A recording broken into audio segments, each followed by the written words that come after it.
Hello students, तो कैसे हैं आप सभी। आज आपका इंग्लिश का पेपर था 7 मार्च को और इसका पेपर कोड आपका है 817 BI, जिसका हम आंसर की देखने वाले हैं। और आपका इसमें पहला जो क्वेश्चन दिया हुआ है पार्ट ए में आपका मल्टीपल चॉइस क्वेश्चंस था। और आपका इस पे पहला प्रश्न है स्टूडेंट्स की N old man was disinterested because. तो इसमें से आपका राइट ऑप्शन हो जाएगा डी वाला, his son always quarrelled with one another. ठीक है। फिर आपका दूसरा प्रश्न है कि an old man was distressed, it means he was. तो इसमें आपका राइट ऑप्शन हो जाएगा सैड। ठीक है, बी वाला। फिर आपका तीसरा प्रश्न है कि which word in the passage of opposite of weak. तो वीक का अपोजिट आपका स्ट्रांग हो जाएगा। ठीक है, वीक का अपोजिट स्ट्रांग। फिर आपका चौथा प्रश्न है कि choose the correct option to answer the following questions. I am proud my students. तो यहाँ पर जो ब्लैंक जो दिया हुआ है, ब्लैंक में आपको सी वाला आपका राइट ऑप्शन था ऑफ। ठीक है, I am proud of my students. फिर आपका पांचवा प्रश्न है कि rearrange the following word clusters to make a meaningful sentence. ऐसा वाक्य हमें बनाना है कि जिसका कोई अर्थ निकले। ठीक है, तो इसमें से आपका राइट ऑप्शन हो जाएगा some children love to share their toys. ठीक है, डी वाला आपका राइट ऑप्शन हो जाएगा। फिर आपका छठवां प्रश्न है कि no sooner did he reach the college the bell rang. तो इसमें आपका राइट ऑप्शन हो जाएगा डी वाला देन। ठीक है। फिर आपका सातवां प्रश्न है स्टूडेंट्स की which of the following words in miss spelt. ठीक है, मिस स्पेल्ट। तो इसमें से आपका मिस स्पेल्ट जो है मिलिट्री तो सही है, सेंचुरी सही है, ऑर्डिनरी भी सही है। तो डी वाला बी वाला जो है टेम्परेरी नहीं सही है। ठीक है। फिर आपका आठवां प्रश्न है कि choose the correct option to answer the following. One who can not speak, वह जो बोल नहीं सकता है। ठीक है, तो इसमें आपका ए वाला हो जाएगा डम, गूंगा। ठीक है। फिर आपका नौवां प्रश्न है कि दिया हुआ है पैसेज, इसमें पैसे आपका दिया हुआ है given below, choose the correct option to answer questions that follow. ठीक है, तो यहाँ पर पैसेज आपको दिया हुआ था, इसमें पढ़ के आपका आंसर इसमें से निकल जाता। जो आपका देखिए क्वेश्चन दिया हुआ है नौवां वाला, complete the sentence by choosing the correct option. The town was from valleys village. तो इसमें से आपका राइट ऑप्शन हो जाएगा बी वाला 6 माइल्स। ठीक है, 6 माइल्स। फिर आपका 10वां क्वेश्चन है कि the fair of the bus was one way. तो इसमें से आपका राइट ऑप्शन हो जाएगा 30 पैसे थे। ठीक है, 30 पैसे, ए वाला। फिर आपका 11वां से 13वां, choose the correct option to answer the following questions. 11वां आपका 11वां दिया हुआ है democracy election was held in South Africa in and Nelson Mandela because the became the first black president of new nation. तो इस ये कब हुआ था चुनाव? 1984 में, 1994 में। ठीक है। फिर आपका 12वां क्वेश्चन है valley was a year old, कितने साल की थी? तो 8। ठीक है, डी वाला राइट ऑप्शन।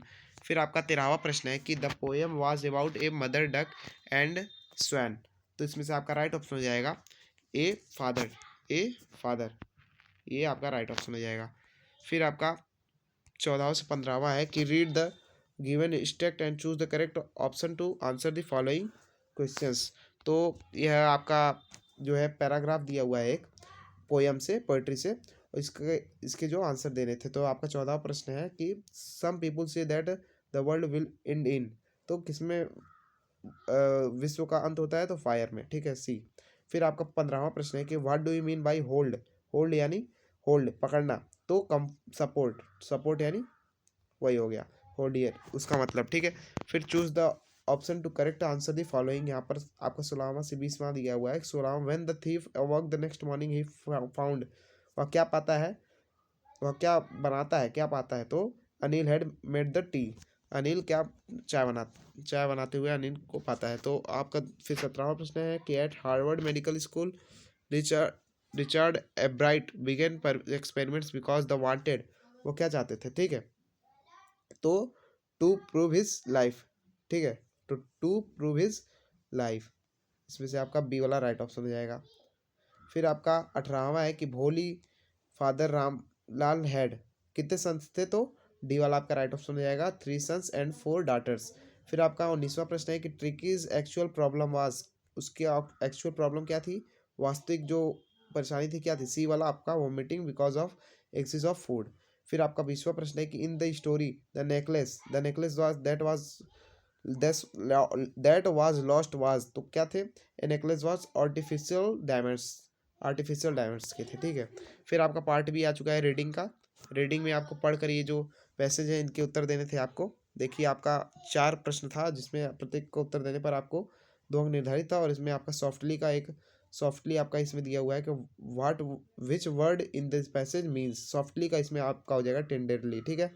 और इन सभी का उत्तर तो आप पहले से ही लिखे होंगे स्टूडेंट्स परीक्षा में, तो उसका नहीं बताएंगे हम। राइटिंग फिर आपका राइटिंग में दिया हुआ था, यहाँ पर 2 एप्लीकेशन दिए हुए थे, देख लीजिए। Write a letter to your friend from the place you are visiting during holidays. फिर आपका दूसरा था write an application to the principal of your college to allow you a week's leave of absence as your are risk. फिर आपका तीसरा था कि write a report and a busy market in about 80 to 100 words. तो 80 से 100 शब्दों में आपको क्या एक लेख लिखना था, ठीक है। फिर आपका और करके एक दिया था write an article a visit to zoo about in 18 to 100 words. फिर आपका ग्रामर दिया हुआ है। ग्रामर पोर्शन में आपका क्या हुआ था, देखिए क्या है कि आपका पहला दिया हुआ था my friend said to me please lend me your book today. फिर आपका ऐसे ही ये भी था change the following passive voice, ठीक है, पैसिव वॉइस। फिर पंक्चुएट द फॉलोइंग, फिर ट्रांसलेशन था। और उसके बाद आपका लिटरेचर में आपका क्वेश्चन आंसर थे स्टूडेंट्स। तो आपका पहला प्रश्न था why did the postman laugh heartily. फिर आपका और करके एक क्वेश्चन दिया हुआ था कि what are the main preparation of the bakers of Goa, ठीक है। फिर आपका बी वाला प्रश्न था कि what was Lencho's remark for the post office employees. फिर और करके एक दिया हुआ था अथवा करके कि what did Valli do after she got into the bus, ठीक है।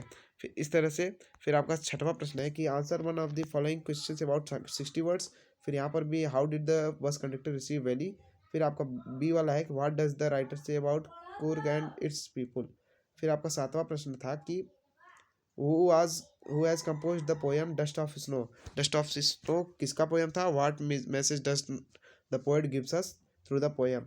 उस कविता के दौरान उस कविता के जरिए हमें कवि क्या बताना चाहता है। फिर और करके एक प्रश्न दिया हुआ था कि write A 4 lines poem any described in your syllabus, ठीक है। आपके सिलेबस में से एक पोएम लिखना था और यह जो ऐसा पोएम लिखना था जो आपके इस पेपर में नहीं आया था, ठीक है। फिर आपका था right the central idea of one of the following poems. फिर आपका था एक Amanda dust of snow A tiger in the zoo, ठीक है। फिर आपका 9वां प्रश्न था कि answer one of the following question 30 to 40 words, 30 से 40 शब्दों में आपको प्रश्न का उत्तर देना था। और किसी एक का, या तो ये आप ए वाला दिल देते थे या बी वाला। फिर इसके बाद आपका 10वां प्रश्न है कि answer one of the following question in 60 words. 60 words यानी 60 शब्दों में आपको डिटेल में जो देना था। आपका पहला था how was Bholi taken to school for her primary education. फिर आपका बी वाला था why did Hari Singh return to Anil even after stealing and Anil's money, ठीक है। तो इस तरह से आज का यह वीडियो समाप्त होता है। वीडियो पसंद आई हो तो वीडियो को लाइक करिएगा, अगर चैनल पर न्यू है तो चैनल को सब्सक्राइब करिएगा। इस तरह से हम जितने भी आपके पेपर्स होते रहेंगे सभी का आंसर की हम देते रहेंगे। तो